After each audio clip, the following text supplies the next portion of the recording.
Bom dia, obrigada por vocês terem vindo. Eu tenho à minha esquerda o professor Paulo Gala, que ele vem pouco ao Rio, podia vir mais, mas, enfim, por enquanto ele vem pouco. E só para quem não se lembra quem é o Paulo Gala, eu vou ler aqui rapidamente umas frases aqui do livro que ele está publicando. Paulo Gala é da Fundação Getúlio Vargas, em São Paulo, doutor em Economia, é professor da GV, já lá se vão 15 anos, e ele coordenou também o mestrado profissional de Finanças e Economia. Hoje em dia, ele é professor, não, hoje não, antes, né? Foi professor visitante de várias universidades, como a Columbia de Nova York e a Cambridge, na Inglaterra. E ele é sócio-economista da Empíricos. Desculpe, Paulo, tem razão, que é todo o seu passado. Agora sim, agora sim, peguei um presente. Escreve regularmente para a imprensa. E isso posso continuar, isso é atualmente. Economista da Fator Administração de Recursos, FAR. Bom, mas o mais interessante é que ele está lançando esse livro, que foi editado pela Contraponto, em parceria com o Centro Celso Furtado. Eu estava lendo aqui a quarta capa e fiquei muito impressionada. Acho que vai ser uma palestra maravilhosa que a gente vai ouvir, porque começa a dizer mais ou menos o que está aqui dentro. Se compara, em termos de revolução, a revolução nada menos do que de Galileu, Copérnico, Giordano Bruno e Kepler. Enfim, bom, estou quase exagerando, mas não estou. Depois o Paulo me disse que foi ele que escreveu esse texto aqui, bom, enfim, e o editor gostou, então ficou. Mas, de fato, enfim, é a coisa toda, a grande revolução que vai haver, que está havendo por causa do Big Data. Então, é sobre isso que o Paulo vai falar. Ele me disse que ele não é um inventor, ele é apenas o mensageiro de tudo isso. E você quer, não sei quanto tempo você quer? Tá bom, perfeito. E depois eu passo para o... Eu queria antes fazer um aviso rápido, aproveitar que vocês estão aqui na sala, de repente alguém pode ter aula, sair e tal. Eu queria fazer aula de uma próxima atividade do Centro Celso Furtado, que é... Dia 19 de junho, nós vamos lançar, não aqui, mas no Colégio Brasileiro de Altos Estudos, ali na Rui Barbosa, ali ao lado da antiga Uni, nós vamos fazer o lançamento do Caderno do Desenvolvimento, que é essa revista aqui do Centro Celso Furtado. Vamos fazer o lançamento lá com uma mesa redonda também, dia 19 de junho, às 14 horas. E estarão presentes o professor José Oreiro, que era daqui, deve ter gente aqui que conhece ele, agora ele está na UNB. O Samuel Pessoa, que deve ser seu colega, se não me engano, na GV, de São Paulo, do Rio. Mas ele está em São Paulo agora. Acho que sim. É. E a Esther Dueck, que está em Brasília. É daqui? Achei que ela estava em Brasília, porque a gente... Bom. Então, ela está cedida, né? É. Então, enfim, vai ter um debate com eles três. Eu queria dizer apenas que no Caderno de Desenvolvimento vão ser lançados este, que é o número 19, e o número 20, que está no forno, está saindo do forno exatamente, praticamente, nas vésperas do dia 19. Como não sei se vocês sabem, a gente faz uma entrevista longa para cada número de cadernos. A do número 20, próximo, está muito boa, com o Celso Amorim, com o embaixador Celso Amorim. E tem também aqui, neste, vai ter no próximo, um dossiê grande sobre o neodesenvolvimentismo e o desenvolvimento, de modo geral, que foi um seminário que nós fizemos aqui. E, finalmente, também no número que vem, vai ter um dossiê, um especial, sobre o estruturalismo e o revisto recentemente num seminário que houve no México em outubro do ano passado. Muito obrigada. Eu passo a palavra para o Paulo. Acho que ele vai falar mais em pé, né? Você pega o seu?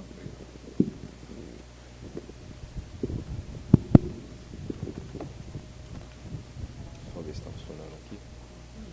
Você vai projetar ali? Bom dia a todos. Obrigado. É um prazer enorme estar aqui para conversar com vocês hoje um pouco sobre o livro novo.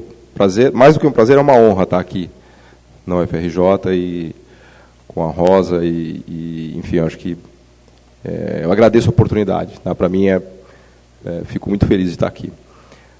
Eu vou tentar falar de maneira resumida, máximo uns 30 minutos, das principais ideias, e depois a gente conversa um pouco, abre para debates, para perguntas, para temas que vocês queiram explorar. Tá? E, antes de mais nada, dizer que o objetivo do livro é muito mais um objetivo de divulgar e disseminar essas ideias do que propriamente trazer uma contribuição científica, por assim dizer, né? Isso a gente faz em papers, que são aqueles textos chatos que ninguém lê, que só estão nos congressos, né? Mas depois, para quem tiver interesse, eu tenho 4 papers que eu escrevi sobre isso, que esses sim são bem chatos. No livro eu tentei fazer um negócio mais divertido e mais acessível, mais nesse espírito de divulgar essas ideias que, a meu ver, são fascinantes, tá? Essas ideias que eu chamei aqui, para resumir, de redes, complexidade e Big Data, mas, na verdade, é um conjunto de ideias que vem sendo trazido para a economia por os assim chamados econofísicos. São basicamente físicos que vieram físicos mais recentes, dos anos 80, 90 e 2000, que começaram a estudar economia. Eu até brinco que eles ficaram um pouco revoltados com o que os economistas estavam fazendo com a economia, do tanto que os economistas estavam judiando da economia, e começaram eles mesmos a querer fazer economia, né? Daí vem os econofísicos, que é um grupo gigante de pesquisadores, tem até livro-texto já de econofísica. Aí no meu livro eu passo a referência, né? E acho que uma das grandes novidades que eles trazem é essa coisa do apego aos dados, né? Especialmente no que diz respeito ao Big Data, né? Os físicos são, como a gente sabe, são tarados por dados, né? Então toda a metodologia deles é muito baseada em análise empírica e dados, né? E essa apresentação que eu vou fazer aqui para vocês é muito calcada nesse, entre aspas, paradigma da econofísica, tá? E a econofísica trabalha com a perspectiva de redes, complexidade e Big Data, tá? Então vamos lá. Começando com esse gráfico aqui, que esse gráfico é o mercado de carros no mundo, tá? É uma maneira diferente de ver o mercado de carros, né? Cada bolinha é um país, né? E cada vez que um país exporta ou importa um carro para outro país, ele está conectado por um link ou por uma ligação. Então, isso é uma maneira de enxergar o mercado de carros no mundo, com 117 países para a base de dados que a gente tem, 4.822 links ou ligações entre esses países, né? É um visual do mercado de carros no mundo. Como é que a gente constrói isso daqui? Pega as exportações de todos os países num determinado ano e cria essas conexões, tá? Os países que são bolinhas maiores, a gente chama no jargão de rede hubs, tem muitas conexões, porque eles exportam para muitos outros países. Os países que são bolinhas pequenas, ou nós pequenos, não são hubs e não têm capacidade de exportar para muitos outros países. Então, isso é uma maneira de enxergar o mercado de carros, e o que os econofísicos fazem é olhar para a economia com esta perspectiva, que a gente vai explorar ao longo do livro, tá? Isso vem de uma tradição de usar redes e Big Data para olhar um monte de coisas, tá? Não é só em economia. Os físicos das redes complexas estão avançando em várias áreas do saber, né? Isso aqui, como brincadeira, é uma rede que os físicos fizeram com receitas de culinária, tá? Tem 55 mil receitas de culinária aqui. Eles rodaram um algoritmo para ver quem combina com quem, né? Como é que a gente poderia construir uma rede de sabores usando essas 55 mil receitas online em Big Data, né? Então a gente vê ali que, por exemplo, o equivalente do Japão no mercado de carros, o Japão é uma bolinha grande. Difícil achar o Japão, mas ele está em algum lugar aqui. O Japão exporta para quase 200 países na base completa. Então, ele é um hub, ele se conecta com muita gente. O equivalente do Japão aqui seria o vinho branco, o vinho tinto e o alho, tá?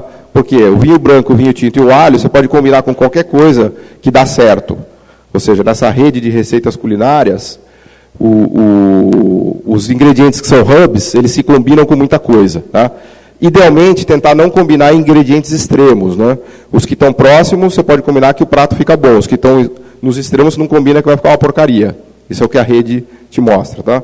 Só para dar um exemplo, tem o grande físico por trás dessa perspectiva é um físico romeno chamado Albert Barabasi. Ele escreveu um livro, para quem tiver interesse, que se chama Linked, Conectado, em que ele conta toda essa história da física das redes complexas. E para vocês terem uma ideia de onde chega essa perspectiva, hoje ele trabalha com medicina, ele está no departamento de medicina de uma universidade de Boston, e os caras estão conseguindo avançar a cura para o câncer usando a perspectiva de redes, porque eles olham a estrutura celular a partir da perspectiva de redes, né? Então eles usam a lente das redes para entender a biologia celular e estão conseguindo avançar em cura de doenças com isso, né? E por aí vai. Tem um outro campo que eu gosto muito, que é de linguística. Os caras estão usando redes para estudar linguística. Então, eles mostram que nos vários idiomas, tem algumas palavras que são hubs. Se você domina aquele grupo de palavras, você praticamente consegue falar o idioma. porque aquelas palavras se conectam com todo mundo, com todo o resto, e o relevante para você falar uma língua é dominar o core daquelas palavras que são aqueles hubs, que seria o equivalente ao vinho tinto, ao vinho branco, ou ao Japão. Tá? Vocês vão ver mais para frente que esse conceito de hub é muito importante numa rede. Né? O hub, aliás, o exemplo mais prático e fácil atual é o Facebook. Né? O que é o hub? É um fulano que no Facebook tem muitos amigos. Tem 5.000 amigos. Quem não tem amigo nenhum é um nó da rede de baixa relevância. Quem tem muito amigo é um hub. Né? Na rede, o hub é sempre o nó que tem muitas conexões. Tá?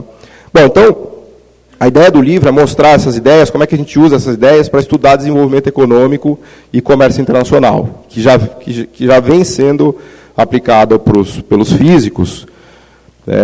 E o curioso dessa história toda é que o que eles vão mostrar é que, na verdade, o que esses dados, o que essas redes, o que o Big Data mostra, nada mais é do que o Prebisch e o Furtado estavam carecas de falar há 50, 60 anos atrás. Né? Então, o que me animou a escrever o livro foi mostrar que, usando a física das redes complexas, o Big Data, com esse oceano de dados que a gente tem, na verdade, o que a gente encontra é simplesmente uma comprovação empírica de tudo que os estruturalistas já falavam há muito tempo atrás. Tá? É isso que eu vou mostrar para vocês.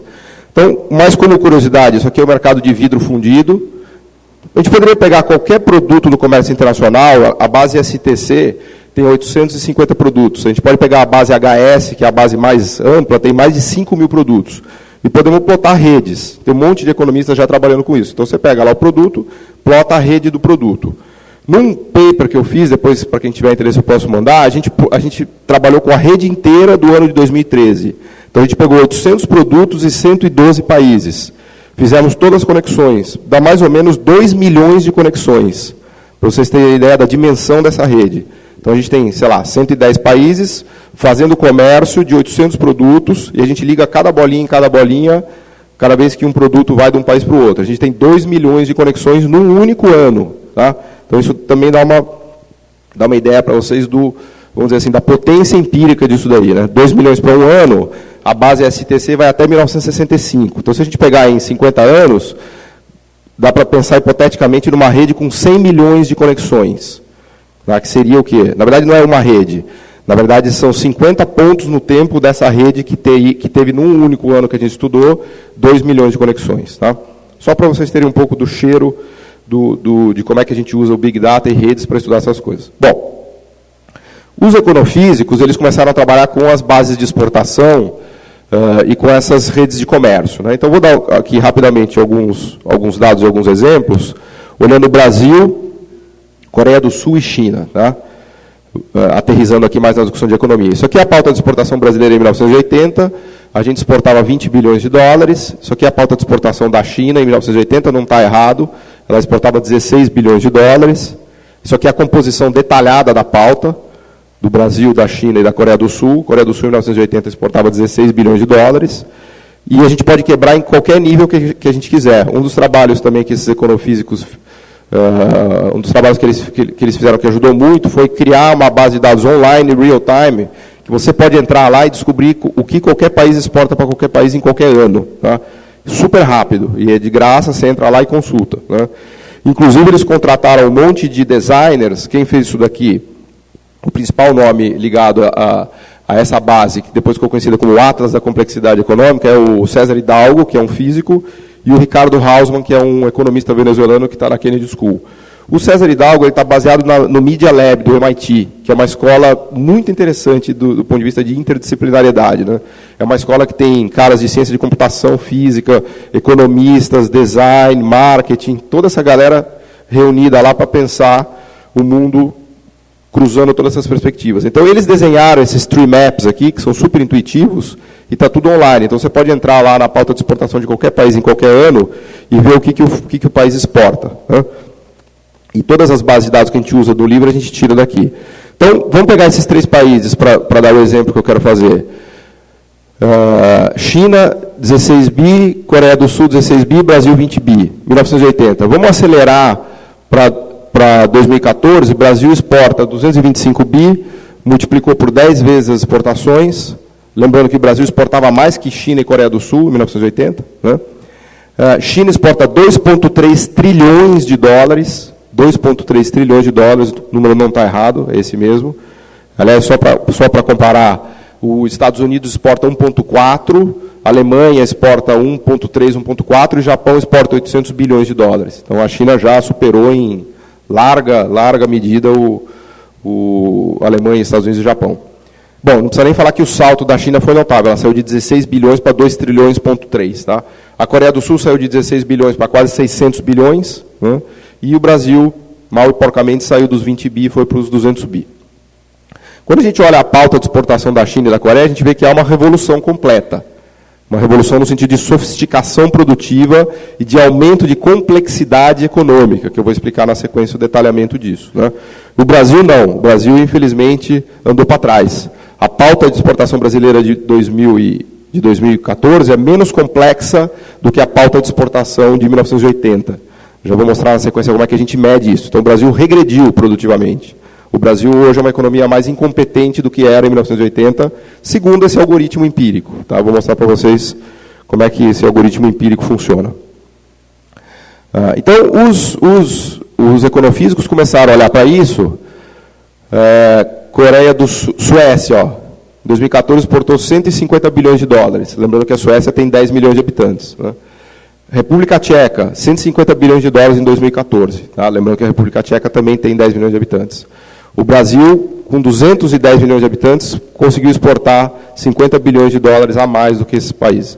Aliás, eu estava levantando os dados de exportação per capita, por emprego no setor específico de manufaturas e agricultura, e eu estava fazendo uma comparação que me fiquei até chocado. Eu peguei os países mais complexos do mundo, que eu já vou falar na sequência, um deles é a Dinamarca, e dividi a exportação total da Dinamarca pelo total de emprego no setor de agricultura, mineração e manufaturas.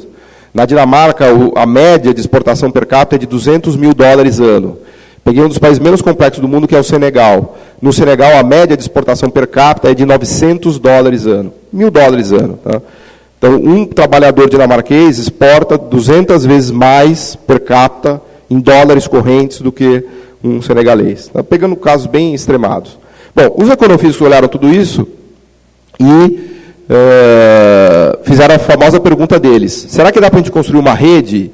E será que essa rede pode nos ajudar a entender melhor o comércio internacional e a relação entre riqueza e pobreza dos países? A mesma ideia das receitas. Será que se eu pegar essas 55 mil receitas, eu consigo construir uma rede que me oriente em relação ao que está acontecendo ali na culinária? Será que se eu pegar essas 100 milhões de relações comerciais dos últimos 50 anos e construir uma rede, será que essa rede não vai me orientar melhor, não vai me ajudar a entender o que está acontecendo no comércio e na riqueza relativa das nações? E aí eles tiveram essa ideia genial de construir essa rede, que eu vou mostrar para vocês na sequência, que produz o tal do algoritmo de complexidade. Então eles fizeram a seguinte rede. Imagine uma rede que a gente alinha os países de um lado e os produtos do outro. Ali tem 3 países, Holanda, Argentina e Gana, e 5 produtos: aparelho de raio-x, medicamentos, cera de sapato, queijo e peixe. Nesse exemplo hipotético, a gente vai simplesmente conectar o país ao que ele produz e exporta. Tá? Então, Gana só consegue produzir e exportar peixe. Holanda consegue produzir e exportar raio-x, medicamentos, cera de sapato e queijo. É um país altamente diversificado. Gana não tem diversidade nenhuma. E a Argentina é um país intermediário. Ela consegue produzir e exportar cera de sapato, queijo e peixe. Tem uma diversidade intermediária. Então, os físicos olharam e falaram, opa, aqui já tem uma dimensão interessante, diversidade. O que essa rede me mostra é que quanto mais diversificado é o país, isso é uma indicação de que esse país é mais rico. Ou seja, a diversificação produtiva é uma indicação, é uma proxy de riqueza. Outra dimensão que eles destacam, e que eles acharam nessa rede que é muito interessante, é a dimensão que está mencionada ali da ubiquidade. Ou do quão comum ou incomum é o bem. Tá? No nosso exemplo, o bem mais ubíquo dessa redezinha aqui é o peixe. Por que o peixe é ubíquo? Porque todo mundo é capaz de produzir e exportar peixe. Tá? Se todo mundo é capaz de produzir e exportar aquele bem, a gente diz que ele é ubíquo. Né? Os melhores exemplos de ubiquidade são ar, água, estão em todo lugar. Né? E o melhor exemplo de não ubiquidade é o aparelho de raio-x. Poucos países no mundo são capazes de produzir e exportar aparelho de raio-x. Então tem uma segunda dimensão dessa rede que é relevante, que é a dimensão da ubiquidade. Okay? Tem produtos que são não ubíquos e tem produtos que são ubíquos, né? E, de maneira esquemática, já aparece aqui que um país rico, via de regra, tem uma pauta de exportação diversificada e não ubíqua. Não ubíqua no sentido de que ele é capaz de produzir coisas que poucos produzem e exportam. E um país pobre tem uma pauta produtiva de exportação não diversificada e ubíqua, que é o caso de Gana. Tá? Esse foi, vamos dizer assim, o pulo do gato que eles deram para construir uma rede que trouxesse informações relevantes sobre o comércio mundial. Tá? Isso aqui é só um exemplo hipotético. Agora, imagina que a gente vai rodar esse algoritmo, eu vou acelerar, imagina que a gente vai rodar esse algoritmo para os 120 países, para os últimos 50 anos, e o algoritmo vai me dar um resultado de complexidade, que ele chama de ECI, um indicador de complexidade. Tá? O que o algoritmo faz? O algoritmo vai rodar uma rotina burra, que é um robozinho, um computador, e vai olhar em cada momento do tempo a pauta de diversificação de cada país e a ubiquidade relativa do produto do que tem na pauta de exportação desse país. Tá? Ano por ano. E vai cuspir um número, que eles chamam de ECI, que é o indicador de complexidade. Se o país tem uma pauta muito diversificada, com bens não ubíquos, o país tem um ECI alto. Se o país tem uma pauta de exportação com pouca diversidade e bens ubíquos, ele tem um ECI baixo. Está claro o raciocínio? É um algoritmo numérico. O computador, o robô, não sabe se é difícil fazer aparelho de raio-x e se é fácil pescar um peixe. O que o computador sabe é que poucos países no mundo exportam aparelho de raio-x e os que exportam muitas outras coisas. Então o algoritmo consegue detectar isso e atribuir um número para essa condição que ele chama de complexidade. Né? E quando a gente olha aqui no plano renda per capita e no plano complexidade, a gente vê que há uma correlação muito robusta, muito forte. Né? Quais são os países mais complexos do mundo? Tem até o ranking aqui, ó. Esse aqui é o ranking para 2014. Isso aqui está tudo online, vocês podem entrar lá no site do MIT Media Lab, escreverem Atlas da complexidade, que vocês vão ver os rankings desde 1964 até hoje para todos os países. Ou seja, o algoritmo roda e já te calcula e na hora te fala quem é o mais complexo e quem é o menos complexo usando esse algoritmo. Tá? Então, quem são os 20 países mais complexos do mundo segundo o algoritmo? Japão, Alemanha, Suíça, Coreia, Suécia, Áustria, República Tcheca, Finlândia, Hungria, Reino Unido, Eslovênia, Singapura, Eslováquia, Estados Unidos, Itália, Irlanda, França, Hong Kong, China e Dinamarca, para 2014. Tá? A gente pode puxar esse ranking para qualquer ano que a gente quiser. Eu não coloquei os mais pobres do mundo, mas poderia ter colocado aqui também, o número 120, 130. Tá? E o algoritmo funciona por produtos também. A gente pode ver quais são os produtos mais complexos do mundo e os menos complexos do mundo. Tá? Também está tudo online lá disponível. Quando a gente faz a correlação, e tudo isso eles fazem no Atlas, né, na linha de Growth Regressions, né, para quem já estudou crescimento, eles começam a ver tentar explicar os determinantes do nível e da variação da renda per capita, a correlação é muito robusta, né? As cores aqui são os continentes, então o que a gente vê aqui, Estados Unidos, Canadá e México, daqui a pouco eu falo um pouquinho de México, se for o caso, são os azuis, que tem muita complexidade e renda per capita alta, Europa toda em roxo, são os países mais complexos do mundo, com as maiores rendas per capita. E a Ásia se divide em duas Ásias. Na Ásia dinâmica do leste asiático, que é Japão, Coreia do Sul, China, Malásia, Tailândia, Hong Kong. E na Ásia Oriente Médio, que eu brinco que é o fulano que nasceu sentado num poço de petróleo, também conhecido como ganhou na loteria, né? Que é Qatar, Kuwait e Arábia Saudita. É legal que a Austrália é quase uma Arábia Saudita. Ó. O que são esses países aqui? São países que têm renda per capita muito elevada, mas não têm complexidade. Tá? Ou seja, eles têm a sorte de ter uma base de recursos naturais absurdamente grande em relação ao tamanho da população deles. Outros, como o Iraque, já não são tão sortudos. Por quê? Porque tem uma população grande. Não adianta ser rico em petróleo e ter população grande, como é a Nigéria, ou como é a Angola. Isso aqui é Nigéria, isso aqui é Angola. Então, toda a África, que está em amarelo, não tem complexidade e é pobre. A América Latina está no armadilha da renda média, parou no meio do caminho. Conseguiu saltar em relação à África, mas não deu o salto final em relação à Ásia dinâmica, Europa e Estados Unidos. Tá? O Brasil, se não me falha a memória, é esse cara aqui. Ó. O Brasil já teve complexidade de quase 1. Nos anos 80 e 90. Agora ele regrediu, a complexidade dele está em 0. Há uma regressão da complexidade produtiva da economia brasileira. Tá? Então, o que os econofísicos fizeram foi, a partir dessa rede, extrair informações relevantes sobre capacidades produtivas e renda per capita dos países. Né? No fundo, o que eles estavam querendo olhar é se isso aqui, esse algoritmo, poderia nos trazer alguma informação relevante sobre conhecimento desses países produtivos e se isso tinha alguma correlação com renda per capita. Né? No fundo, essa rede aqui de países e produtos, ela nos ajuda a enxergar esse A1, A2 e A3 aqui que está escondido, que são as capacidades produtivas existentes nos tecidos produtivos dos diversos países do mundo. E esse A1, A2 e A3, ele está muito, muito fortemente correlacionado com o nível de renda. Né? Aqui mais 2 exemplos, só para ilustrar. Isso aqui é o Paquistão em 2014, a pauta de exportação do Paquistão, e aqui de Singapura. E é curioso, porque na dimensão diversidade, o Paquistão é muito parecido com Singapura. Eles exportam mais ou menos 150 produtos, dependendo da rubrica que a gente usa. Só que os produtos de Singapura, especialmente essa parte aqui, nuclear e maquinário, é muito mais não ubíquo do que os produtos que o Paquistão exporta. Por isso, a complexidade econômica do Paquistão é muito menor do que a complexidade econômica de Singapura. Tá? Então, essa que é a grande contribuição do Atlas da Complexidade, é criar, vamos dizer assim, essa medida de complexidade e ajudar no entendimento do que é um país rico e o que é um país pobre. Vamos explorar um pouquinho mais. A base de dados é muito interessante porque ela te permite estudar todos os mercados. Né? Por exemplo, quem domina o mercado de aviões, naves e helicópteros no mundo, que são produtos altamente complexos e sofisticados, são esses países. Né? Quem domina o mercado de carros no mundo? Tudo isso aqui eu tirei lá do Atlas da base online e está no meu livro também. Quem domina o mercado de carros são esses caras. Isso aqui eu construí num outro paper, usando a base, a gente tentou fazer um visual do que é um país complexo e o que é um país não complexo. Eu acho que isso aqui ajuda a entender bem o ponto. Né? Isso é a Mauritânia, que é um dos países mais pobres do mundo, com uma das menores rendas per capita do mundo, e que nos algoritmos de complexidade aparece como um dos piores indicadores. Tá? Isso aqui é a pauta de exportação da Mauritânia vista por um físico. Tá? Um físico, quando olha a Mauritânia, enxerga isso aqui.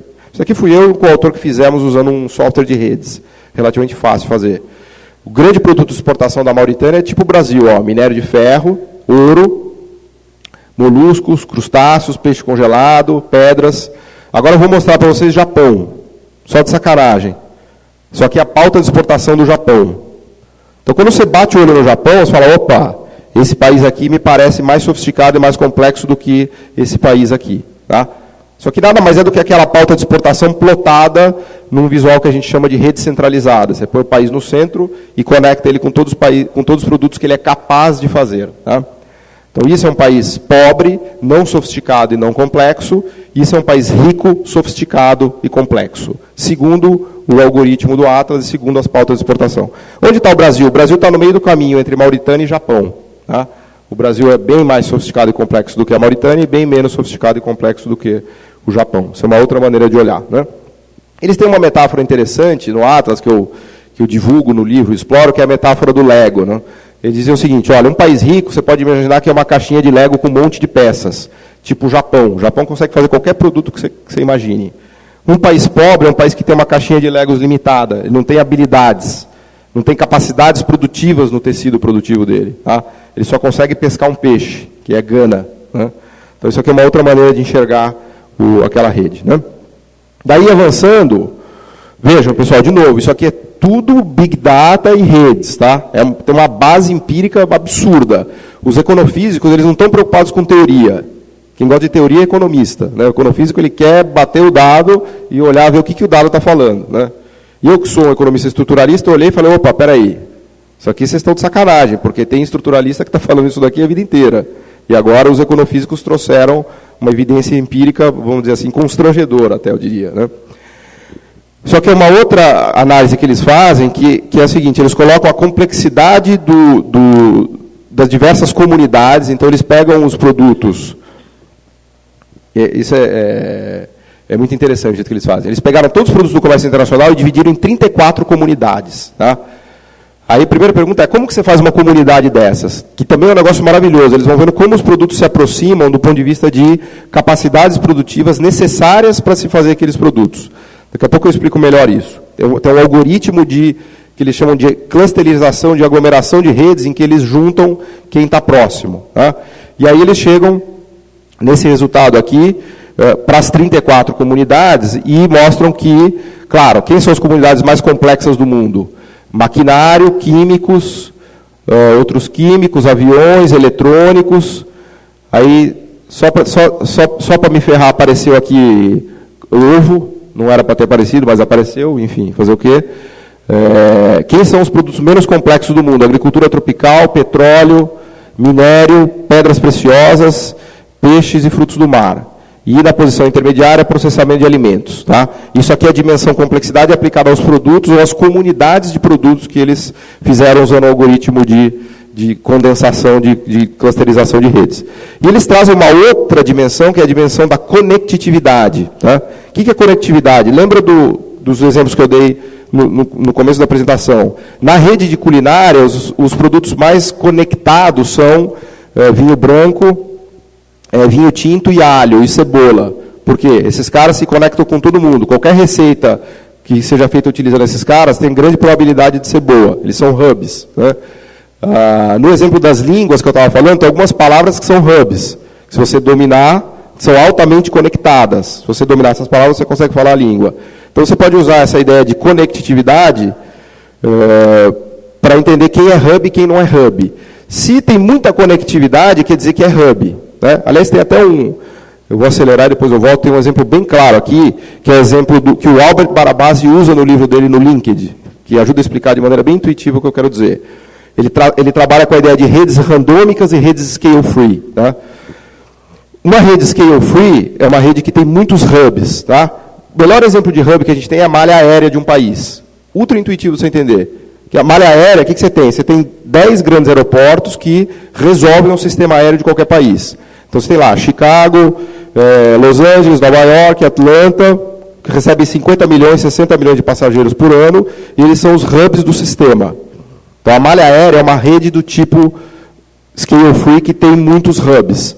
Em contraposição à malha rodoviária, que não tem hubs, porque cada cidade recebe um monte de estradas. Tá? Então, o Barabasi usa esse exemplo de... Você pode estudar, e os físicos fazem isso, você pode estudar a distribuição de links de cada nó.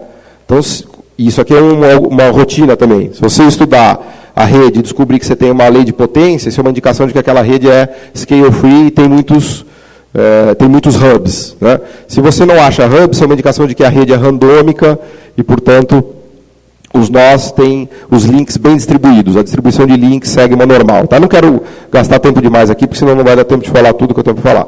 Mas, enfim, registrem que um hub é um troço que tem muitas conexões. Tá? Seja em qual dimensão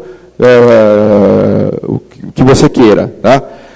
Então, quem são os hubs do comércio internacional? Não é o hubs agora no sentido do Japão que exporta para todo mundo, é hubs no sentido dos produtos que se conectam com muitos outros produtos, que eu já vou explicar como é que eles calculam isso. Os grandes hubs, ou os grandes bens que se conectam com todo mundo, são maquinário, avião, eletrônico, químicos, petroquímicos e assim por diante. Quem não se conecta com ninguém é basicamente petróleo e minério de ferro e pedras preciosas. Tá? Lá no Atlas, vocês podem entrar em produto por produto. Então, usando a base STC, eles calculam a conectividade de cada produto, com os 850 produtos, ou com 5.000 produtos da base HS, se vocês quiserem. É uma contalhada desgraçada, não preciso nem mencionar aqui, né? Acho que vocês estão imaginando já a quantidade de contas que você tem que fazer para chegar a um negócio desse.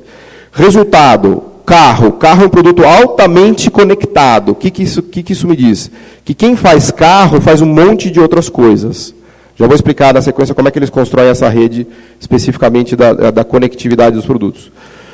No outro extremo, a gente tem um cara chamado soja, que é uma desgraça. Quem faz soja não faz mais nada. Tá? Quem faz soja, em geral, não é capaz de fazer mais nada. Portanto, a soja aparece aqui embaixo da agricultura tropical. Tá? Minério de ferro, a mesma coisa. Quem faz minério de ferro não é capaz de fazer mais nada. Tá? Isso é o que o algoritmo empírico da rede mostra para a gente. Bom, como é que eles calcularam isso? Essa rede aqui é uma rede que está num paper de 2007, que é a rede que deu... Não é bem a rede que deu origem à série dos econofísicos, mas eu diria que é uma rede importante. Vejam, essa altura do campeonato vocês já devem ter entendido que o econofísico quer fazer rede de qualquer coisa. Né? De qualquer coisa, de língua, de biologia celular, de comércio internacional, de receita culinária. O econofísico, ele bateu o olho e quer montar uma rede. Tá? Então, essa é uma das redes famosas que eles fizeram, que é uma rede de 2007, que está publicada na revista Science. Foi nem publicada em revista de economia, foi publicada na Science. Foi fruto de um paper do César Hidalgo, que foi orientado do Albert Barabasi, que é o grande físico da ciência das redes, né?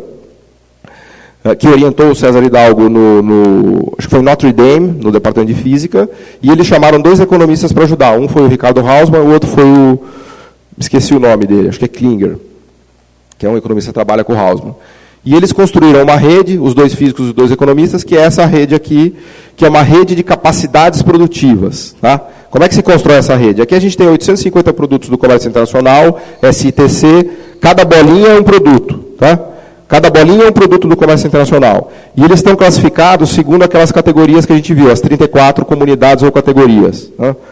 Então, eles vão mostrando que essas 34 categorias, elas se dispõem no espaço dessa maneira. Aqui tem maquinário, aqui tem os químicos, aqui tem os eletroeletrônicos, nas extremidades a gente tem petróleo e minério. Aliás, já adiantando, isso aqui é uma rede do tipo centro-periferia. Tá? Depois eu fui descobrir, para meu espanto, diria que não foi nem espanto, eu fiquei chocado, que o jargão centro-periferia é normal de rede. Todo mundo que estuda a rede, a primeira coisa que detecta é se é uma rede com centro-periferia. Isso é do jargão da rede. Né? Em geral, as redes que são scale-free, elas têm um núcleo, um cluster central e uma periferia. Né? Inclusive, você tem medidas que te calculam isso daí para mostrar esse padrão centro-periferia da rede. Nunca tive, os caras não tinham lido Furtado, Previtt, nada disso. Eles estavam lá estudando as redes. Falou, opa, isso aqui é uma rede que tem centro-periferia.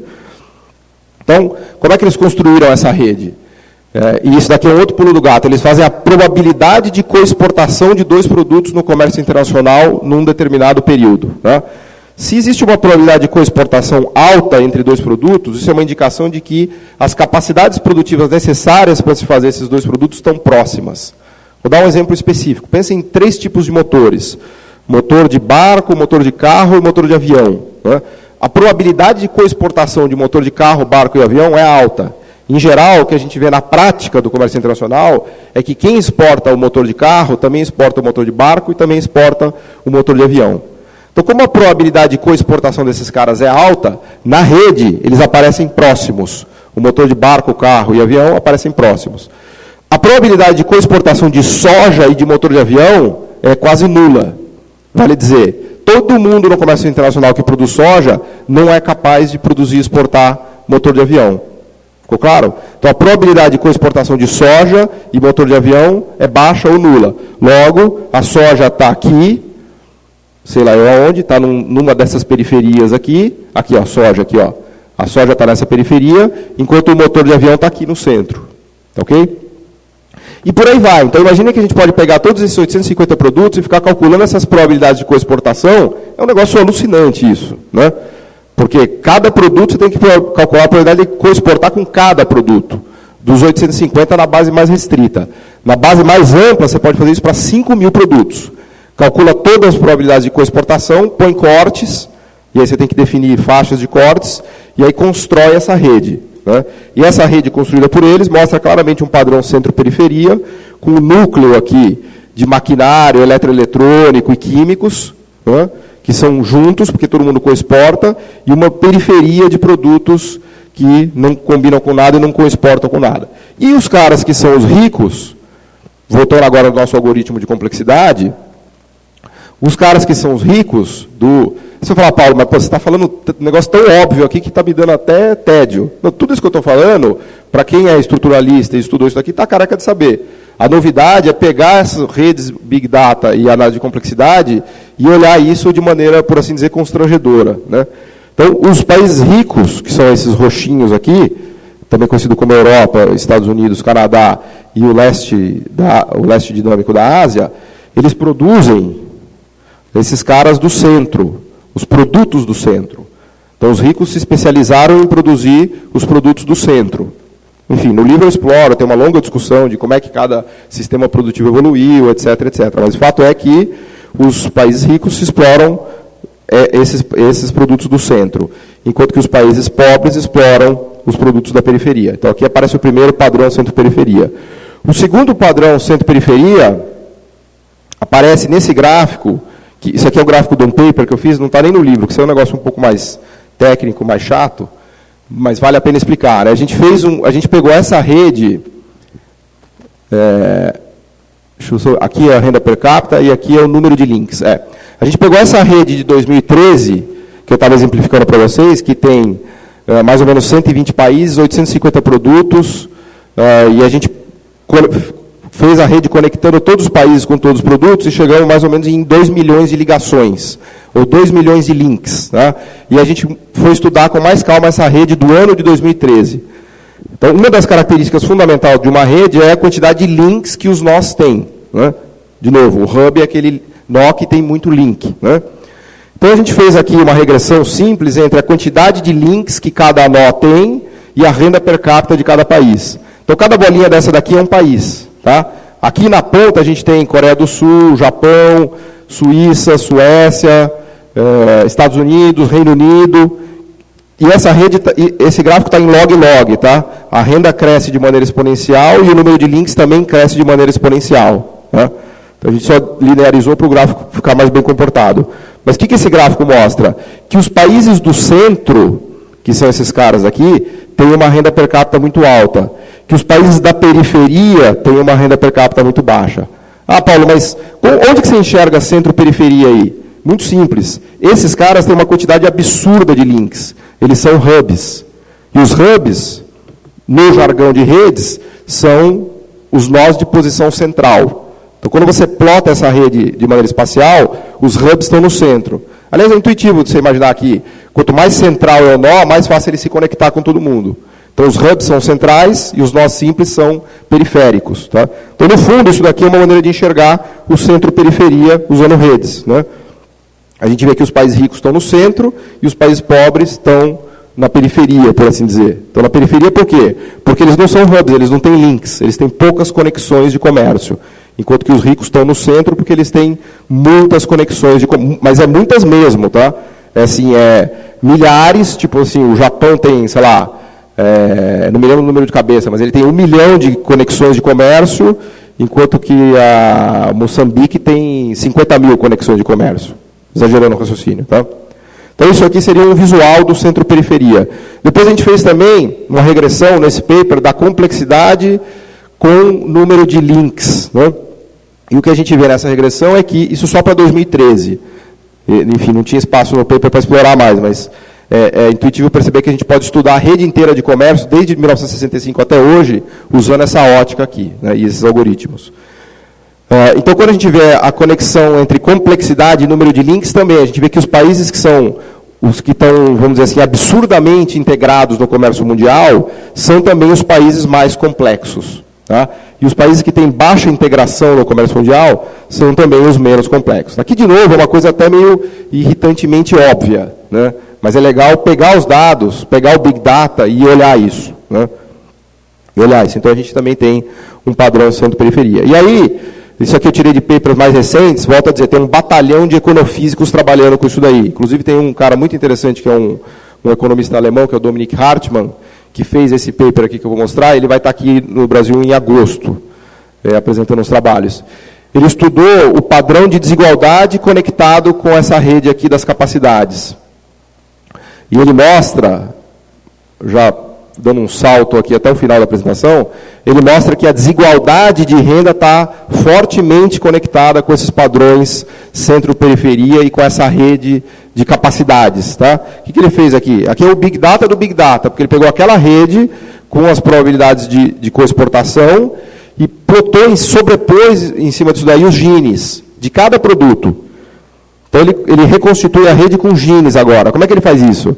Ele faz o seguinte, ele fala, olha, vamos pegar produto por produto do comércio internacional e vamos calcular o gene médio ponderado desse produto. Por exemplo, cobre. Quem produz cobre no mundo? Peru, Tanzânia, Mongólia, Chile e Geórgia. Qual é o gene desses caras? É esse gene aqui. Ponderado pela participação deles no comércio mundial desse produto, a gente chega no PGI, que é o Product Gene Index de cobre. Todo mundo que faz cobre é desigual. Então, se a sua pauta está ancorada em cobre, parabéns, você é um país desigual. Só que determinou a sua desigualdade. Tá? Se você faz peças de maquinário de papel, que eu não faço uma mais remota ideia do que seja, né? Uma peça de uma máquina que faz papel. Quem faz uma peça de uma máquina que faz papel? Itália, Áustria, Finlândia, Suíça e Suécia, que tem esses genes aqui. Então, o PGI da peça de máquina de fazer papel é 0,33. Então, se o seu sistema faz peça de máquina de papel, parabéns, é um país menos desigual. Né? Então, veja a loucura de Big Data que é isso daqui. Depois de calcular toda essa rede de conhecimentos produtivos, e de ver quem está perto e quem está longe, ele sobrepõe o Gini em cima de cada produto. Tá? Então, quem faz os produtos do core, do centro, são os países de menor desigualdade. Quem faz os países da periferia são os países de maior desigualdade. Tá? E aí eles vão fazendo um retrato, aqui, só como exemplo, eles comparam Chile e Malásia. Tem a mesma renda per capita e a mesma escolaridade. De novo, pessoal, isso daqui são pessoas que são absolutamente taradas por dados. Os caras só ficam olhando dados. Tá? Então você pega Chile e Malásia, mesma renda per capita, mesma escolaridade. Só que a Malásia tem uma desigualdade muito menor do que o Chile. Mesma coisa, Equador e Tailândia. Tá? Mesma renda per capita. Que a gente vê que a Malásia e a Tailândia têm uma pauta de exportação muito mais diversificada, portanto, são dois países mais complexos do que esses caras aqui à esquerda. Né? Por exemplo, Equador é petróleo e banana. Tem a mesma renda per capita da Tailândia, só que tem muito mais desigualdade. Né? Então, a gente pode também correlacionar isso daí com desigualdade. E aí a gente pode ir construindo os mapas, que eu estava mostrando aqui. Já vou caminhar para concluir, que estou me alongando demais. A gente pode construir os mapas dos sistemas produtivos de todos os países desde 1965 até hoje. E eles vão fazendo isso. Eles mostram que, por exemplo, a Coreia, que era um país pobre e desigual nos 60 e nos 70, né, eu prometo que, ao falar de Coreia, eu falarei de fatores geopolíticos que ajudaram a Coreia a se desenvolver. Não aguento mais tomar puxão de orelha de falar toda vez da Coreia e todo mundo me puxar a orelha que tem que falar que ela foi convidada a se desenvolver. Falarei isso. Então, aqui está a desigualdade dos 60, dos 70, que a Coreia é pobre e desigual, e aqui o salto da Coreia. Dá para ver que sumiram os produtos vermelhos e apareceram os produtos azuis. Então, ela migrou para uma estrutura produtiva de baixa desigualdade. Né? Aqui o Peru, que é a mesma desgraça. O Peru dos 70 é a mesma desgraça de hoje. E a desigualdade também. Né? Eles fazem isso, enfim, qualquer país que vocês quiserem, dá para entrar online, eles têm esses mapas aqui. A gente pode olhar qualquer país. Tá? Um outro economista que tem trabalhado muito com isso é o Jesus Felipe. Jesus primeiro, depois Felipe, não é o Felipe Jesus, né? Que é um economista muito interessante, trabalha no Banco de Desenvolvimento da Ásia, está lá em Manila.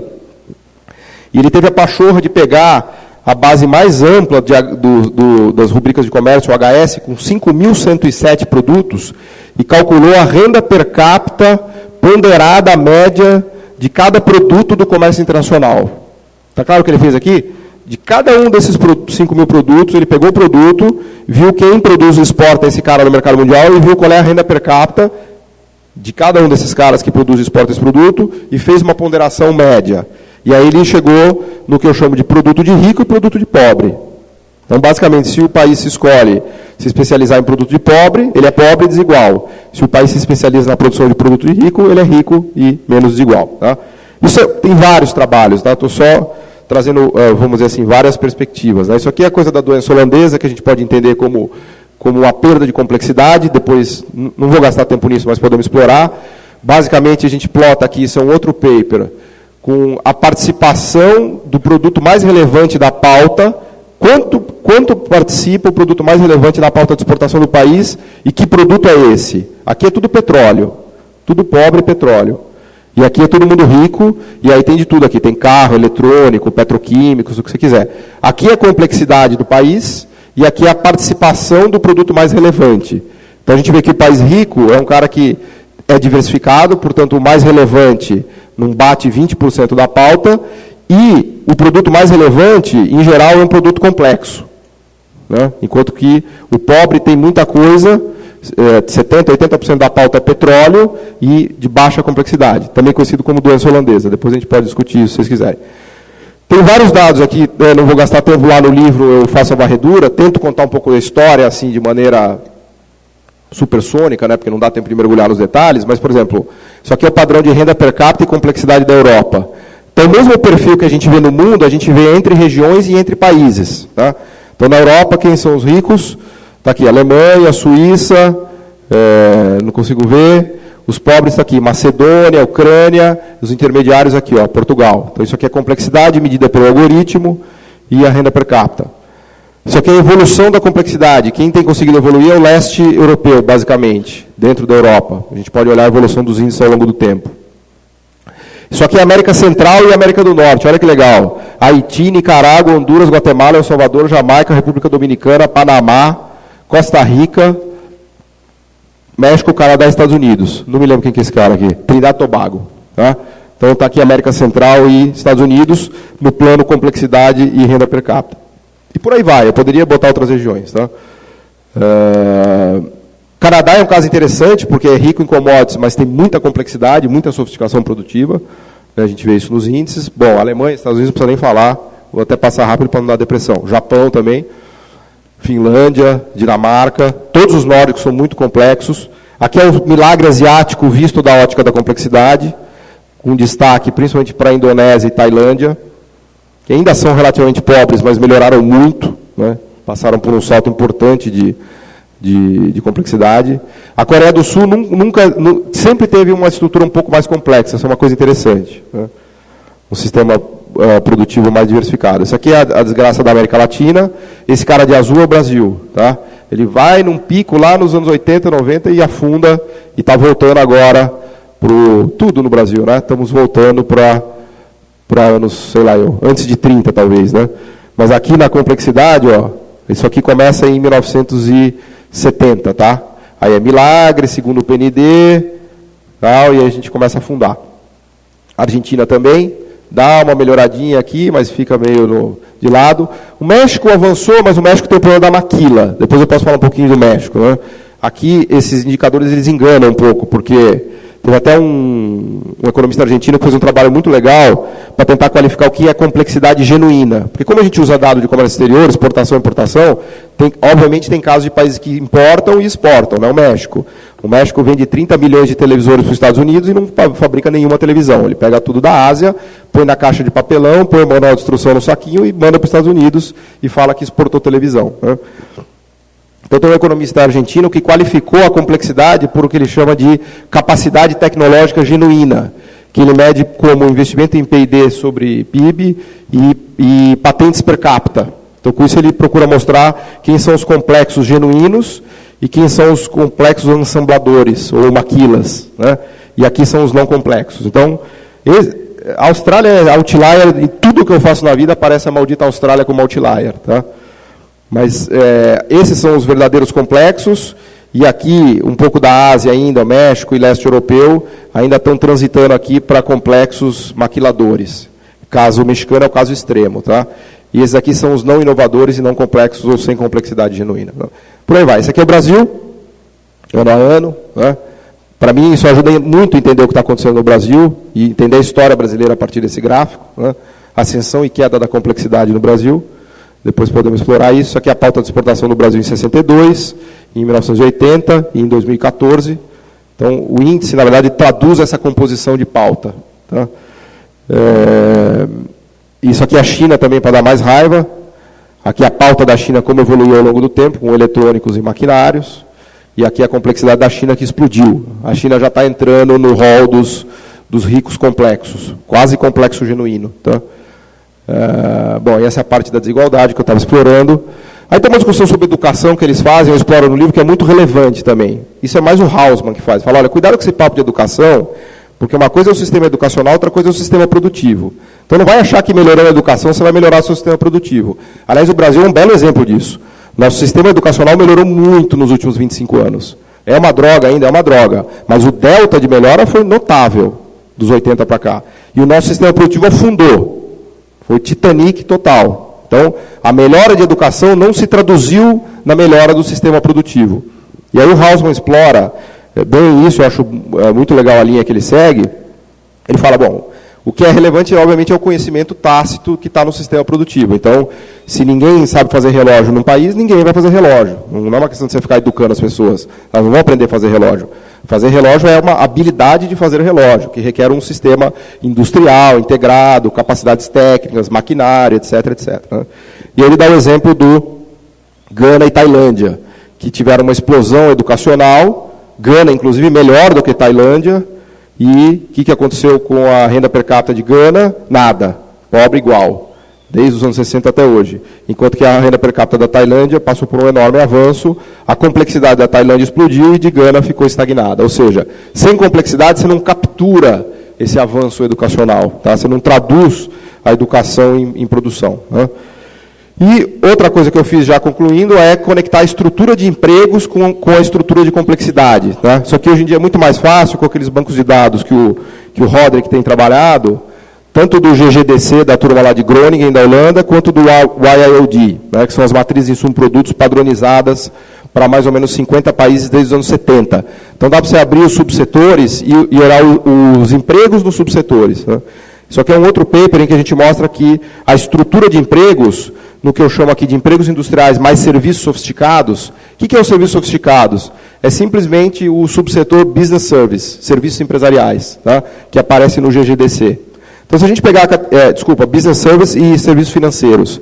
Se a gente pegar o subsetor do business service, o subsetor de serviços financeiros, mais o subsetor indústria, soma o total do emprego e faz como participação, soma o total do emprego nos subsetores, como participação do total do emprego. Tá? Por exemplo, hoje a Alemanha emprega quase 40% dos trabalhadores em serviços sofisticados, finanças e indústria, enquanto que a Indonésia emprega 15% das pessoas em serviços sofisticados, que nem tem na Indonésia praticamente, indústria e finanças e serviços empresariais. Né?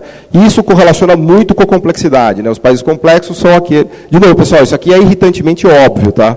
É irritantemente óbvio, dito assim, mas quando você olha a base de dados, fica mais interessante. Né? O que a base de dados mostra para a gente é que os países ricos são complexos e empregam um contingente importante em serviços empresariais, serviços financeiros e manufatura. Isso aqui é porcentagem do emprego. Tá? É uma outra dimensão. Tá? Enfim, acho que acabei falando demais até, né? Depois podemos explorar, tem vários aspectos que eu acelerei e acabei pulando, mas a gente pode agora nas perguntas ou no debate explorar, e aí ficam todas as referências também.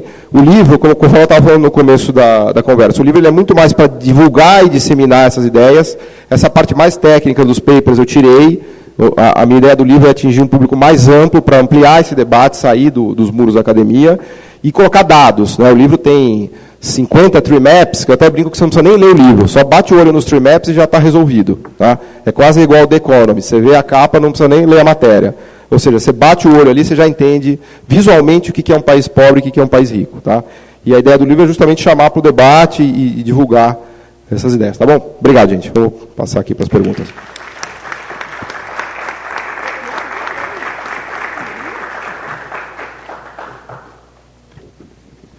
Bem, eu adorei tudo que o Paulo Gala falou, espero que vocês tenham gostado também. Não, falou no tempo perfeito. Bem, nem sei como está. Agora acho que Carlos Pinkusfeld vai comentar um pouco o paper. Não. Pois obrigado. É dobradinho. Eu não puxei a orelha dele, não. Ele veio com um papo aí que a gente puxou. Eu puxei a orelha dele por causa do negócio da Coreia. Eu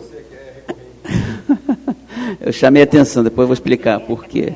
Não, porque a gente já fez essa dobradinha aqui uma semana atrás, né, Paulo? Então, na verdade, o meu papel aqui acho que é mais, talvez...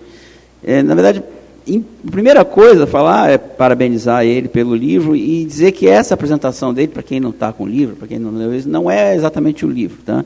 Eu acho, não é que o livro seja melhor ou pior que a apresentação, mas eu acho que o livro, talvez, como é um livro de divulgação, eu acho que nesse momento específico, eu já tinha falado, tudo que eu falei aqui, mais ou menos eu já falei com ele, então, mas eu acho que é muito relevante.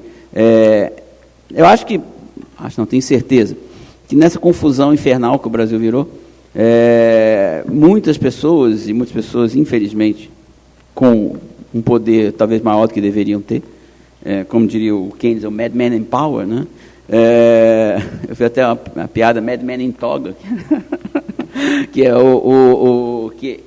não entendem nada de desenvolvimento econômico, não entendem nada da importância de complexificação de estrutura produtiva, não entendem nada de inserção internacional e acham que level the playing field e tudo vai para frente. Não é assim. Acho que a grande contribuição além depois eu falo do trabalho dele, é que esse trabalho não é apenas uma, digamos assim, uma propaganda, como ele falou, mensageiro de uma nova metodologia, que é a metodologia que os físicos fizeram com Big Data, e o Paulo está sendo, o messenger foi a palavra que ele usou aqui. Não é só isso. O livro, como tem exemplos históricos, o livro como tem descrições de casos específicos, eu acho que ele ajudaria se as pessoas lessem, no Brasil nem sempre isso é verdade, mas ajudaria bastante se as pessoas lessem e vissem como é importante, tá certo?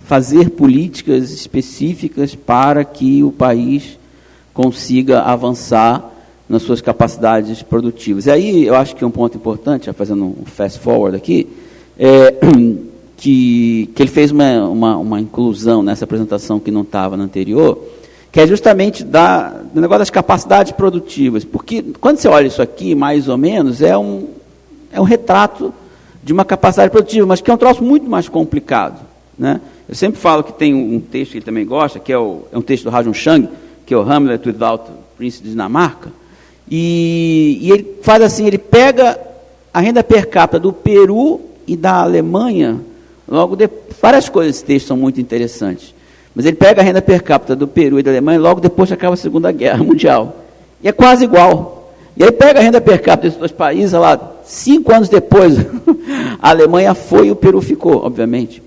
Ou seja, o que tinha na Alemanha, que a guerra, obviamente, não estragou e não destruiu, foi essa capacidade genuína de gerar progress tech, gerar conhecimento, gerar potencial de produção industrial. Óbvio que tem plano Marshall, um bando de coisas, mas se não tivesse isso, não conseguiria fazer essa muito rápida, tá certo? Evolução depois da destruição da guerra. E aí, hoje, eu não tinha visto na tua apresentação passada, que é um ponto muito importante, que ele botou ali a verdadeira complexidade e a mais ou menos, que é justamente a questão do México. E esse é um ponto importante, porque, como todo mundo sabe, há uma mudança relevante de estrutura produtiva que, no centro-periferia, lá dos nossos autores tradicionais, eles tinham a visão assim, industrializa e tudo bem, tá certo? Era uma visão que não contava com o que aconteceu com o mundo, tá certo? É óbvio que é melhor ser Tailândia que ser Gana. Eu gosto bastante desse exemplo dele, que mostra que educação pura e simples não quer dizer nada se não tiver capacidade produtiva, se não tiver um setor industrial onde você possa aplicar essa educação. Sei lá, o cara aprende sobre poesia elisabetana, o que isso vai gerar em automóvel, remédio, nada. Não estou dizendo que sou contra educação clássica, simplesmente o dado puro e simples de educação tem muito pouca relevância em horas de estudo, muito pouca relevância se isso não tem alguma passagem minimamente estruturada e estrutural com a produção. Então, ao fazer esse dado que ele mostrou ali do México, tá certo?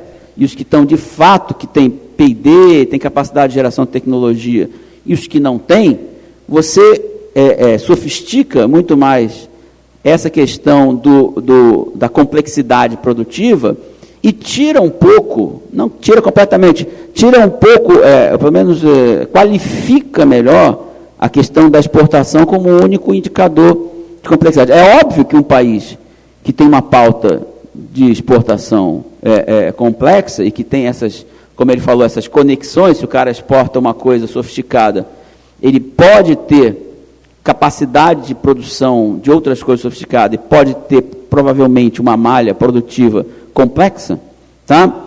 Isso não é necessariamente verdade no exemplo que ele tem. Os caras exportam, acho que o México é um dos maiores exportadores do mundo de impressora, de jato de tinta, eu acho que é um dado que eu tinha visto há um tempo atrás. O que o México fez para... Ele não inventou a jato de tinta, ele não Então tem a tecnologia da jato tinta, o dia que mudar a tecnologia da jato tinta, ele vai continuar embalando no caixote a outra, tá certo? A Tailândia também está um pouco ainda está um pouco nessa dimensão. E aí, só para conectar com o que eu falei, e aí vem a outra dimensão que não é tratada no livro, até pela questão de tamanho, e também não foi muito tratado aqui, mas eu acho que talvez seja um ponto para a gente discutir, a questão geopolítica, ele me mencionou, e geoeconômica. Quer dizer, essas redes são menos, talvez, globais e mais localizadas, especificamente, e o fato de Gana não ter ido e Tailândia ter ido, além da educação, é porque uma está numa região dinâmica do planeta, na Ásia, e outra está na África, que não vai nada para frente. Tá certo? Então, além dessa questão, será que eles poderiam, talvez, botar alguma coisa de alguma área, de repente, botar uma variável de área regional, para que dá uma outra dimensão interessante, para juntar complexidade com proximidade, entendeu? Você pega um hub e faz uma dimensão de espaço, de tantos quilômetros, a partir de um hub. Quanta proximidade geoeconômica tem impacto na relação relevante produtiva. Só que tem um processo de retornos crescentes gigantesco aí. Então a gente sabe que os clusters estão nos retornos crescentes ali. Mas eu nunca vi nenhum paper, que seria interessante mesmo você colocar o hub como função da localização. Né? Porque eu acho que isso, porque, obviamente, que uma coisa impressionante ainda por mais, quer dizer, uma coisa que Theo Medeiros a professora Carlos está aqui, tem destacado, quer dizer, você só consegue fazer essas deslocalizações produtivas, é claro, quando você tem comunicações, internet, uma aceleração do processo de comunicação, uma facilidade justamente para as decisões produtivas serem conectadas de forma virtual. Mas isso não é estritamente verdade, ou seja, você não dispensa a estrutura produtiva física. Então, a China partiu para um plano ambicioso de super ferrovias de alta velocidade, que são importantes, eu li assim, anedoticamente, mas para o desenvolvimento do setor industrial mais no interior da China, porque o comprador tem uma velocidade, ainda tem alguma coisa física que é relevante para isso. Então, eu acho que essa dimensão geoeconômica, que em parte está relacionado em alguma medida com a geopolítica e que está relacionado com cadeias mais regionais que mundiais de produção, né, são elementos que podem ser incorporados nesse tipo de abordagem, que eu acho que enriquecem e só acabam ilustrando aquilo que ele mostrou ali. Tá certo? Que as capacidades produtivas elas se refletem sem dúvida no comércio exterior, mas você não pode ter uma leitura muito simplória, tá? Você tem que olhar para outras variáveis para ter uma riqueza maior de conexão, inclusive da estrutura doméstica de produção, né? A estrutura da exportação e a estrutura doméstica de produção. Só um outro ponto, rapidamente, que eu ia falar, é que ele mencionou, mas que é importante também, é que bom que os dados físicos são parecidos, ou são esperados pelos dados aí, desde o Adam Smith, da divisão de trabalho, progresso técnico, especialização, ou seja, um dado que os caras foram olhar e não tinham nada a ver não eram economistas, certo? Bateu pelo menos com a tradição da teoria de desenvolvimento. Então, você partindo de um caminho completamente diferente, chegar no mesmo... Eu sempre brinco, tem uma aluna nossa que defendeu a tese e o cara da banca disse que gostou da tese, mas o problema é que os resultados eram muito, muito óbvios. Tá? Aí ela ficou sempre deprimida. Eu falei, ainda bem que você... Depois eu até brinquei com um prêmio BNDES, ainda bem que você chegou no resultado óbvio. Imagina se você tivesse econometricamente comprovado um absurdo. Aí seria realmente... a tese ia ser assim, muito original, mas sem nenhuma valia, certo? Então, eu acho que esse trabalho aqui que o Paulo fez, ele pegou, na verdade, essa tecnologia que esses caras usaram, ele é relevante pela nova tecnologia, pela nova utilização de Big Data, mas, graças a Deus, que ele converge para coisas que a gente vem dizendo há muito tempo, tá certo? Que tem que avançar nas cadeias produtivas, da industrialização do país, no ganho tecnológico, etc, etc. Um ponto só que eu acho que vai ser relevante, uma coisa, só um dado. Vocês viram que os Estados Unidos esses dados também tem que ler com cuidado, os Estados Unidos estavam em 10º alguma coisa, na complexidade, e a gente sabe que eles são a dominação, digamos, tecnológica internacional e a trajetória tecnológica internacional é americana. Então, mesmo todo dado desse, obviamente, a tendência fica clara, mas tem que olhar isso com com outros dados qualitativos para dar uma leitura mais rica dos dados quantitativos, puros e simples. E uma outra coisa que é só uma provocação, que isso talvez esteja para mudar, né, de alguma forma. O que esse impacto dessas novas tecnologias, da nova revolução industrial, com uma possível reshoring, né? Os Estados Unidos, teoricamente, voltaria a produzir coisas domesticamente que não produz mais, porque essas coisas passam a ser eficientes com essas impressões, essas impressoras 3D, etc, etc. E uma outra coisa que eu acho relevante também, que é a questão dos serviços modernos também. Tá? Existe hoje em dia, quer dizer, o país pode até se livrar, e tem uma discussão interessante também, tem um texto feito por 2 economistas do BNDES, o Luiz Daniel e o Gabriel, que eles mostram que há uma discussão nos Estados Unidos até que ponto você ficar muito concentrado em serviço moderno, tá? E não e deixar um pouco para lá a produção doméstica, isso pode dar alguma perda de capacidade produtiva. Quer dizer, você ficar muito longe da indústria e muito só perto da... Isso é uma discussão, não estou dizendo que ensina, é um ponto, acho que isso pode ser levantado dentro dessa questão de complexidade e da questão da reindustrialização, que eu acho que está muito ainda,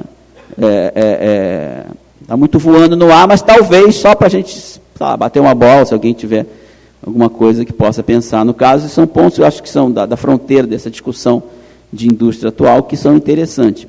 Tá? Então, até que ponto essa reindustrialização, se tiver reindustrialização, tá?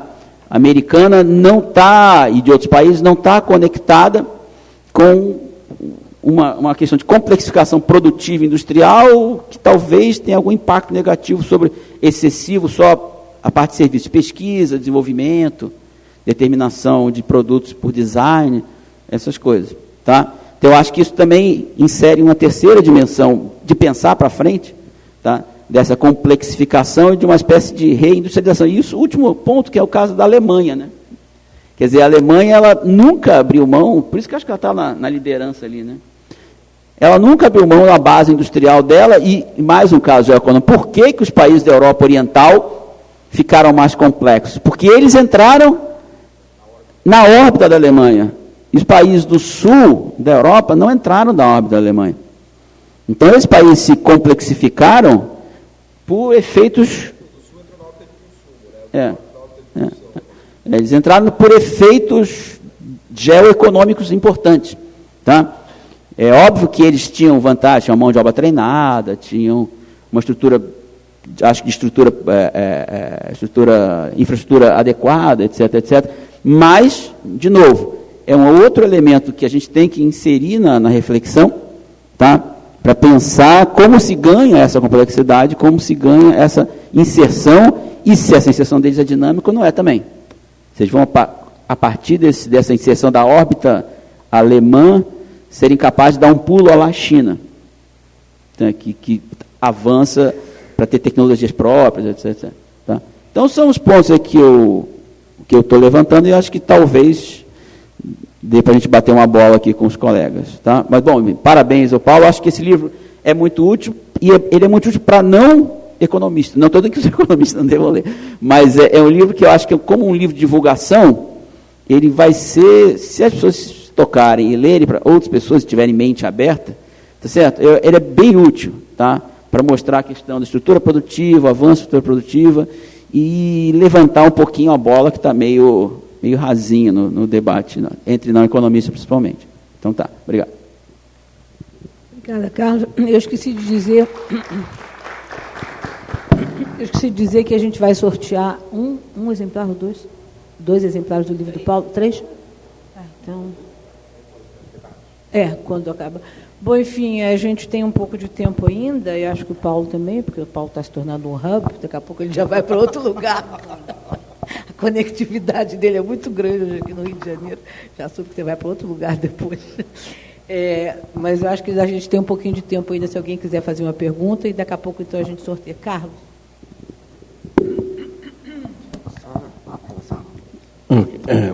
Carlos Medeiros pediu para falar. Eu acho isso interessante, Paulo, mas eu diria o seguinte, a questão dessa metodologia, é porque ela tem um foco no produto final, e não no processo de produção. Então, se você, por exemplo, fizesse a conta, não em termos de exportações brutas, mas no valor adicionado doméstico associado à exportação de produtos complexos, mais sofisticados, possivelmente o quadro ia ser muito distinto, no sentido de que alguns países, evidentemente, não teriam problema nenhum. Japão, Coreia, Estados Unidos, Alemanha, esses que são os clássicos países centrais, esses continuariam sendo os países apresentados como mais complexos. Mas a própria China cairia imensamente nesse processo. Não por outra razão, o plano atual, o último plano da China, o China Manufacture 2025, coloca a China, e eles se reconhecem, como nós estamos muito longe de estar próximo de um grau de complexidade que, nesse quadro, aparece como estando.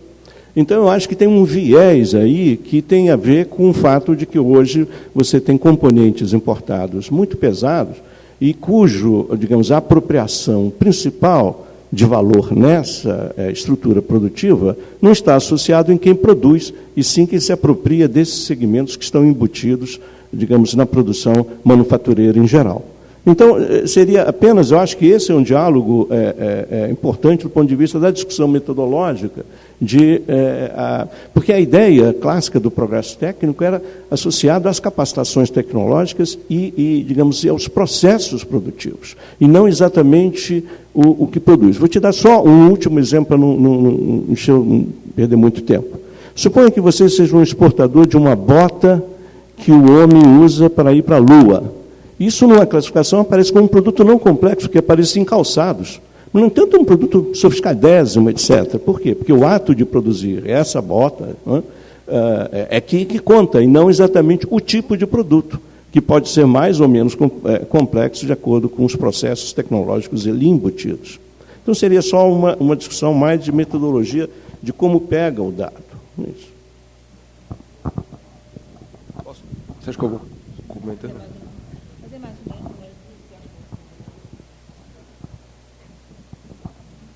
Bom dia, me chamo Felipe Maruf Quinta, sou estudante de Ciência Política da UF, da Federal Fluminense, né? E a pergunta é mais assim, um apontamento, uma provocação aí a respeito, né? O Prebes, por exemplo, ele insistia muito que os latino-americanos precisam pensar com a sua própria cabeça, né?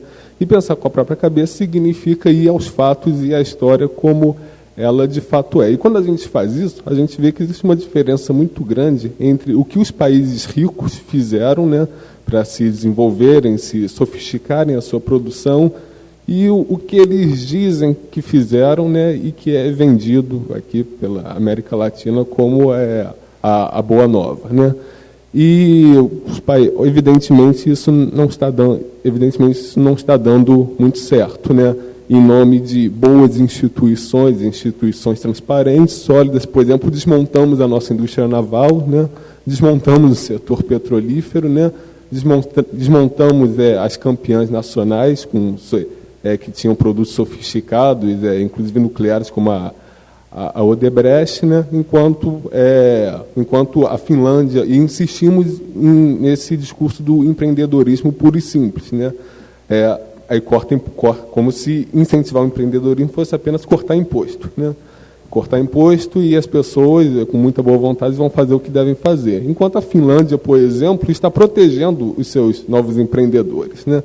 está financiando com dinheiro público, né, empreendedores em inovações que o governo seleciona ali como promissores. Então, com tudo isso, não seria um problema. O problema político, né, do desenvolvimento não seria fundamentalmente um problema de ideias, né?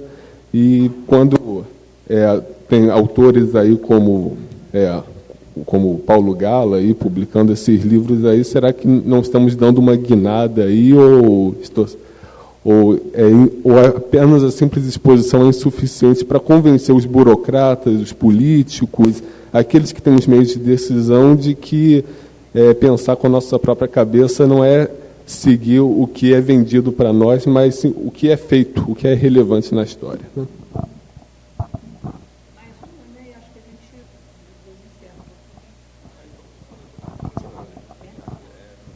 Bom dia, meu nome é Felipe, eu sou aluno aqui de doutorado. É uma dúvida metodológica também, Paulo.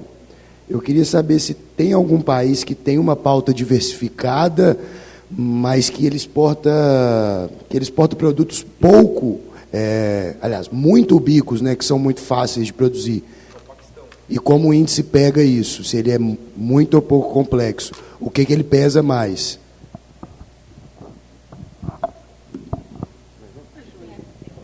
Deixa eu...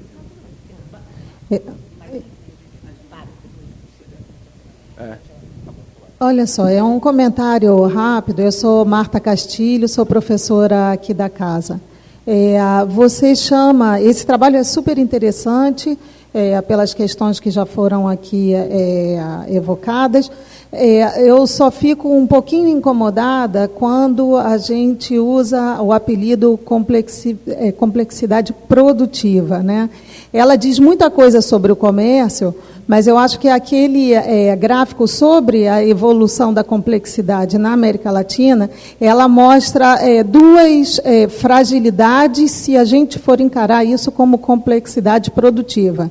Por um lado, tem o México, né, que tem aquele indicador elevado e que a gente sabe que a estrutura produtiva mexicana não é tão complexa, e mais do que isso, as exportações elas podem ser de bens de alta tecnologia, mas são os bens montados e que muitas vezes os conteúdos importados é que tem a tecnologia contida. Foi o que o Carlos Medeiros falou, né? Então isso você pode captar com as medidas de comércio em valor agregado. Por outro lado, o outro incômodo diz respeito ao Brasil, que tem aquela a curva horrorosa, como você falou, e que na realidade a gente sabe que tem uma distância grande, que pode até estar se diminuindo no período mais recente, tá? Depois de 2011, 2012, mas existe uma distância grande entre a estrutura produtiva e a estrutura exportadora, né? E que isso não é um aspecto particular do Brasil. As questões diversas que podem contribuir para isso, dentre elas, inclusive, o tamanho, como a do mercado doméstico, etc., que já foram, de alguma forma, mencionadas pelo Carlinhos Bastos. Tá? Então, assim, eu acho que a questão é complexidade produtiva versus comercial. Tá? Vou responder essas. No fundo, eu acho que quase que as 4 perguntas são uma pergunta só, né? Acho que eu concordo com o Carlos totalmente nessa dicotomia aí produto-processo, né? Toda a metodologia foi feita em cima do produto por um motivo muito simples, porque é infinitamente mais fácil fazer em cima do produto do que do processo, né? Na verdade, o raio do processo produtivo é muito difícil de se capturar e medir com qualidade e com padronização, enfim, tem uma base de dados de processo produtivo, né? Toda essa metodologia que eu mostrei para vocês, ela é, assim, vamos dizer assim, a base inicial, mas tem um monte de estudos em cima disso que já tem sofisticado, inclusive em relação ao próprio algoritmo, como é que você pesa os cálculos, etc. e tal, né?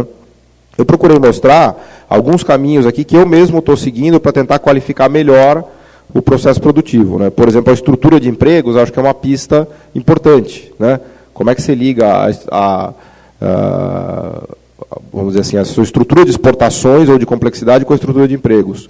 O outro estudo que eu mencionei do economista argentino, que é interessante, que você achou legal, também é um caminho, porque você olha patentes, olha investimento em P&D, né? Olhar o valor adicionado também, com essas bases que a gente tem agora de matriz de insumo-produto para esses diversos países, fica mais fácil fazer essas comparações. Então, no fundo, a gente está tentando cercar o que é o processo produtivo, cercar e medir. É que ele é um bicho difícil de se medir, né? Mas eu acho que a complexidade traz um salto gigantesco no sentido de começar a cercar, e aí, complementando com tudo isso daí, eu acho que a gente consegue ter evidências importantes. Eu gostei muito do seu exemplo hipotético da bota da Lua, né? Usando a rede ali, provavelmente um país que faz a bota para ir para a Lua faz alguma outra coisa interessante e útil. É muito difícil você pegar um caso isolado, mesmo construindo em cima do seu exemplo hipotético, tá? Provavelmente as tecnologias que esse país domina para fazer a bota para a Lua também geram produtos que são úteis e relevantes e que, vamos dizer assim, aparecem na diversidade e na não ubiquidade da pauta, né? Ou seja, a metodologia, ela tenta cercar, né? Ela não pega simplesmente, se você faz uma bota que vai para a Lua e é high-tech, mas, enfim, não aparece nem como diversificado nem não ubíquo, né? A metodologia tenta cercar por outros caminhos, por exemplo, naquelas probabilidades de co-exportação. Então, no fundo, eu acho que nós todos aqui estamos tentando cercar esse processo produtivo e medir ele e mostrar ele, né? O meu objetivo no livro era justamente divulgar e disseminar essa metodologia, que eu acho que contribui muito, para um debate no Brasil que não está raso, ele está no subsolo. Se tivesse raso, a gente estava no lucro já. Eu acho que a gente foi para o subsolo. Se a gente voltar para o térreo, acho que já é um grande avanço. Então, o meu objetivo no livro vamos dizer assim, estampar os dados na cara de quem quiser olhar.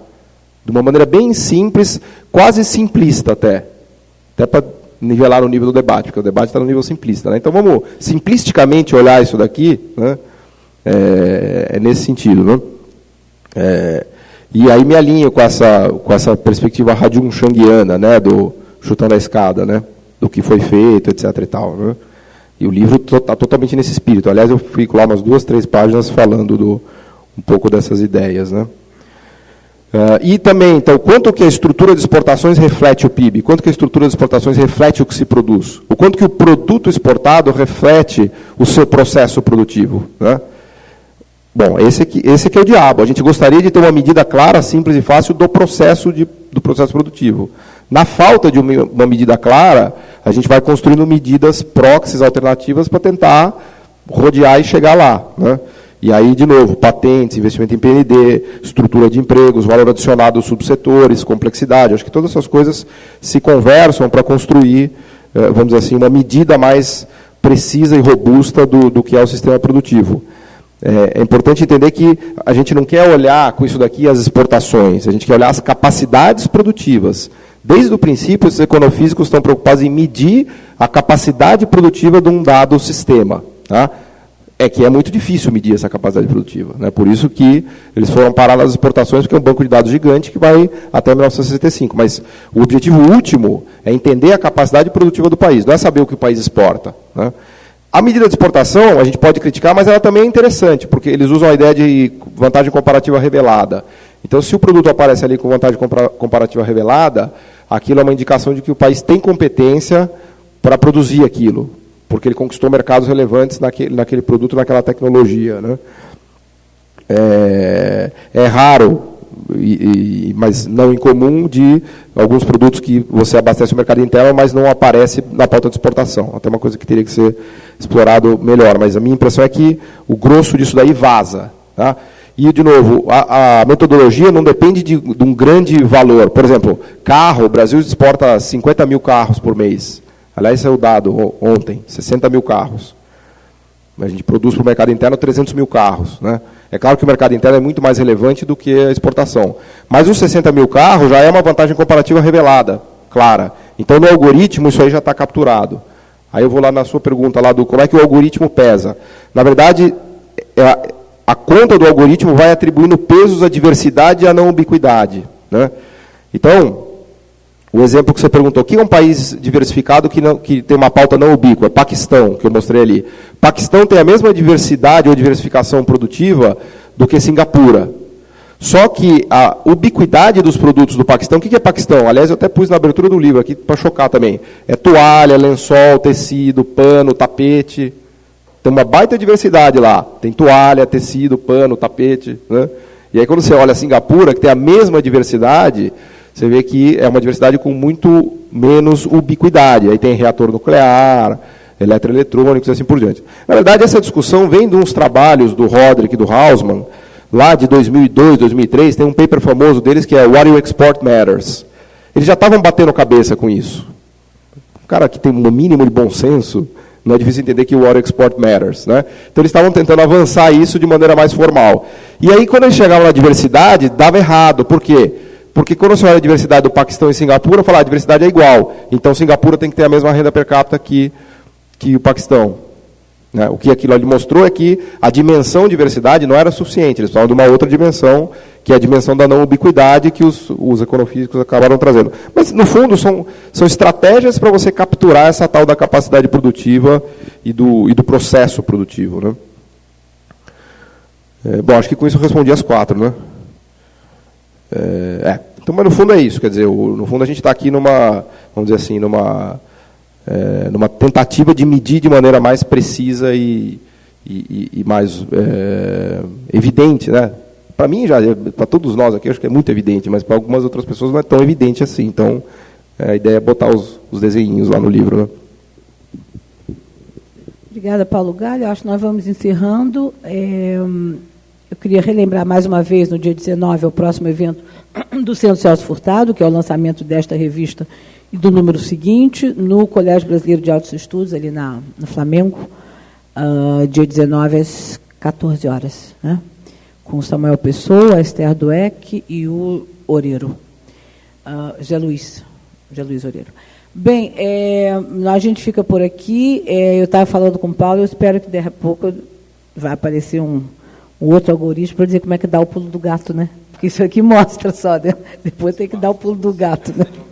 Tem que dar o pulo do gato para a gente virar. É muito triste ver essa frase aqui que ele deu como título.